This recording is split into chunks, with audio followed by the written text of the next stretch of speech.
Ever feel like you suck at this job? Motherhood, I mean. Have too much anxiety and not enough patience? Too much yelling, not enough play? There's no manual, no village, no guarantees. The stakes are high. We want so badly to get it right. But this is survival mode. We're just trying to make it to bedtime. So if you're full of mom guilt, your temper scares you, you feel like you're screwing everything up, and you're afraid to admit any of those things out loud, this podcast is for you. This is Failing Motherhood. I'm Danielle Bettman, and each week we'll chat with a mom ready to be real, sharing her insecurities, her fears, her failures, and her wins. We do not have it all figured out. That's not the goal. The goal is to remind you, you are the mom your kids need. They need what you have, you are good enough, and you're not alone. I hope you pop in earbuds, somehow sneak away, and get ready to hear some hope from the trenches. You belong here, friend. We're so glad you're here. Hey, it's Danielle, your Positive Discipline Certified Parenting Coach for strong-willed kids ages 2 to 10. I help defeated parents find validation, support, and proven techniques to parent their strong-willed kids with a composure, connection, confidence, and cooperation through a 4-month group coaching program based on the wholehearted framework I've developed over years of working with families one-on-one. And if you just found the podcast, go to failingmotherhood.com to view a playlist of our most listened to episodes, as well as where to start if you have a strong-willed child. Now, on these solo episodes, I like to rotate between strategy, like the last episode I did, Hold the Football, or the one before that, After School Meltdowns, which focus on a lot of the how-to of parenting strong-willed kids. And then I like to rotate in some higher level how and why discussions, which is what today's topic is going to be. And I had a great discussion with a coaching client on one of our live Q&A calls last week that brought up a great distinction that I wanted to share with you today. So on this episode, I'm going to share their observation and question, what I shared with them, as well as a takeaway for you. Now, the client recently shared a moment they witnessed at a birthday party where another parent very sternly demanded their child get out of the bouncy house, and the child listened right away. He had shared, this parent basically went up to their kid, this 10-year-old boy, and said, if you don't get out of there right now, I'm coming in. And he got out of there in like seconds. The parent that noticed this moment said she took control, she made the demand, the kid listened. And you could tell he didn't want to do what she told him to do. So is that right or wrong? It seems to me it's not, but I would love your thoughts. Now, I love this type of question because it's really showing just how deep this parent is going to reckon with the new concepts and strategies they're being taught and learning. And they're not just taking it and drinking the Kool-Aid and just doing the what without any understanding of the how and the why.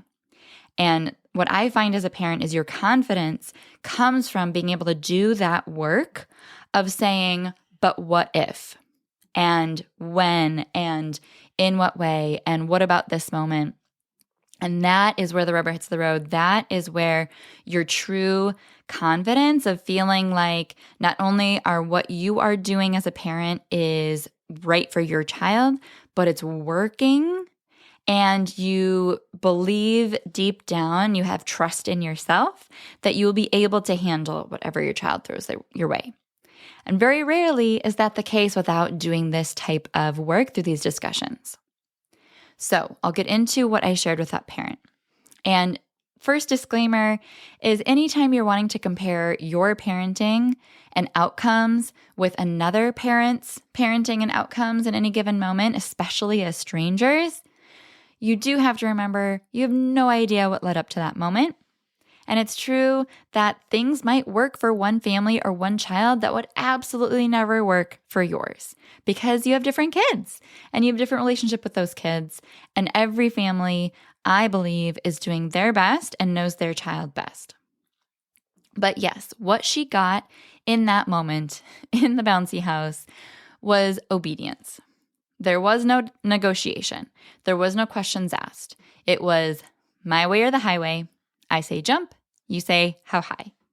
And you obey me because you know I will get in there. I will act on what I'm saying.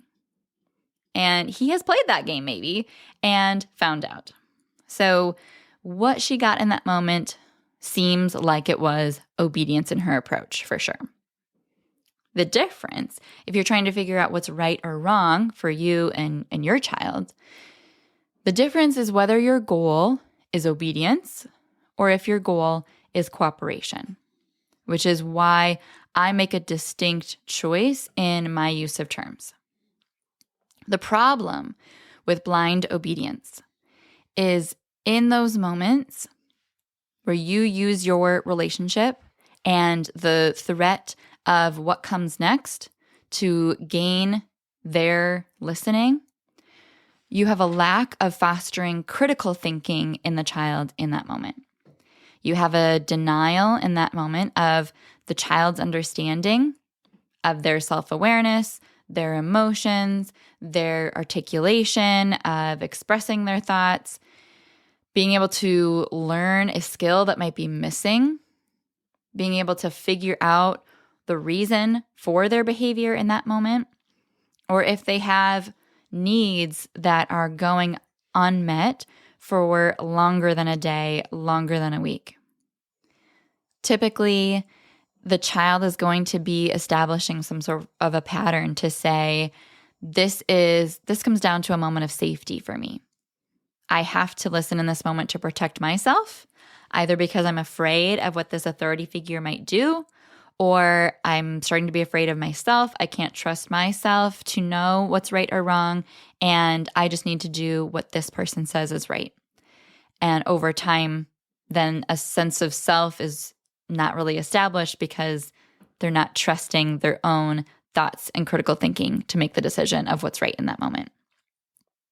The problem with that long term is if you grow up to be a teenager, a young adult, and you don't have safety within your decision making, you don't have your base level of needs met in some long established patterned way, and you develop a blind obedience to authority figures, you end up finding yourself in positions where you do need to stand up for yourself. You do need to say no to an authority figure or someone older than you later on, and you aren't able to. That's where situations of grooming happen best, where kids find themselves in situations where they're not able to be safe with unsafe adults because they have been forced to have a blind obedience out of fear to any and all authority figures or adults. They don't have the self-understanding or self-awareness to understand why their body might be telling them they shouldn't do something because their brain says they should. There's not a lot of understanding in the why I do what I do. When they're asked, why did you act like that? They won't be able to explain themselves. And all they know is when adults say jump, you say how high. It should be that the goal for that child is to understand and work with and be held to the high expectation that where there is a sense of mutual respect in any relationship, you worked to work with those people, whether that is a peer, whether that is a sibling, or whether that is an adult. The goals are mutual respect within those relationships and a sense of shared collaborative problem solving forward. Those are the goals with cooperation. But as a parent with a healthier understanding of behavior that you're probably beginning to develop yourself, you are understanding that there are reasons for behaviors. And when you ignore those behaviors for a long time, that does end up creating complications in adults, which is why we have a lot of mental health and illness. It's why we need therapy later on. Because in those first 7 years, our subconscious is being wired. And it all goes back to this parent interacted with me in this way, which is what led me to believe what is true and untrue about myself, or what I need to do to get my needs met in the world, or how worthy I am of getting my needs met. And those interactions shaped my worldview. It shaped what I expect out of healthy relationships. It shapes my understanding of what love is. And those ramifications last for the rest of their life until they're really able to kind of uncode and recode and re-download some of those core beliefs, which is not an easy thing. And I'm sure that you're testament of that. But hey, at least we got them out of the bouncy house quicker, right? That's the problem with having obedience on your parenting pedestal without a more well-rounded view of what the goals really are. So this is where I get to driving home the takeaway for you today. Here's the question to ask yourself. When you are intervening, when you are needing to correct their behavior, is the way that you are doing that allowing your child's focus to be on your behavior or their behavior?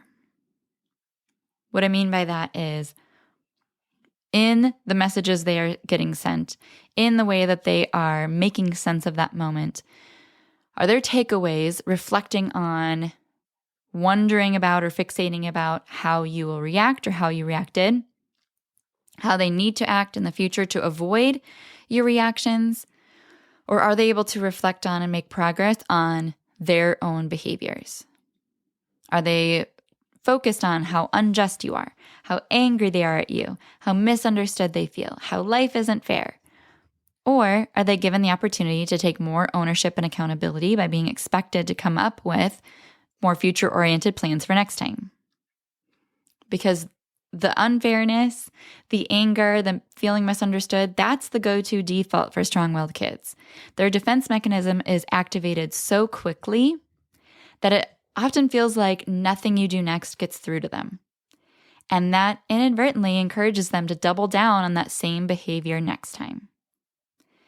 Energy and strategy is needed to navigate that minefield effectively, to disarm or disengage that defense mechanism completely and allow them the opportunity to not fixate so much on your behavior or the teacher's behavior, but their own. The more in control you are of yourself, and you have impulse control, and you have intentionality, and you are able to be really clear about your what and your why and your how, the more control you end up offering your child over their actions that pay off for years down the road.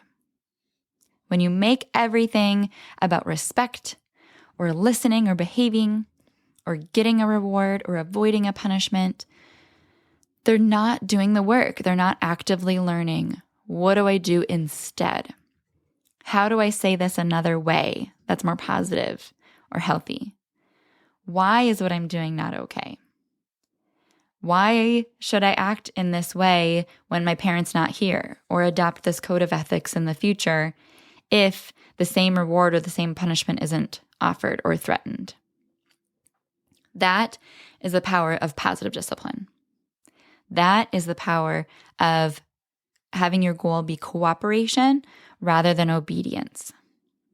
Positive discipline focuses on a sense of mutual respect and collaborative problem solving, and being able to create plans strategically that are future focused rather than past oriented, that allows kids to be more self-reflective, to take on more coping mechanisms and tools, to be more introspective and reflective, and be able to do that without their defense mechanism panicking and shutting them down from any chance of humility or vulnerability. We know with strong-willed kids that it is so hard for them to take ownership and to apologize and to feel put on the spot and really be able to reflect on their behavior. This is not easy. This is not simple. So if you are right now really wanting to work on how to do this well in your house with your strong-willed child and be able to make that shift from expecting obedience to fostering and cultivating a sense of cooperation overall, and taking control of your part in that journey, then if you haven't yet, download my free masterclass. It's called Calm and Confident, where you master the kind and firm approach your strong-willed child needs without crushing their spirit or walking on eggshells. You can find that at my website, parentingwholeheartedly.com. I really, really encourage you to watch it with your partner so that you can both build a new path forward together. I'm so glad you're here. I believe in you. I'm cheering you on. See you next week. Thank you so much for tuning into this episode of Failing Motherhood. Your kids are so lucky to have you. If you loved this episode, take a screenshot right now and share it in your Instagram stories and tag me.